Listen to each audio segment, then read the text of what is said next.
Here's a mouse related problem on a PC. Each mouse has its own antenna, and this mouse is not working in that USB port. So I have 4 USBs here, one down there, and those two mice are working when the antenna is inserted there, but the third one is not working down there, only up there. Let's just try it. So first mouse down there, because that's the problematic. Antenna is inserted and the mouse is working. I'm using the white mouse. Okay, so that's functional. The next mouse, I insert that one there, move this one, and yes, the mouse is working. That's the second mouse, the middle one. Okay, here's the problematic mouse. I insert that one there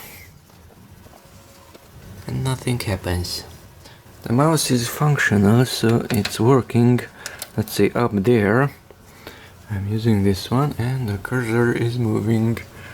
The mouse is okay, but there is a difference between the USBs. So those two are working up there and there, but that one is working just up there, not down there. Funny, but it's like that.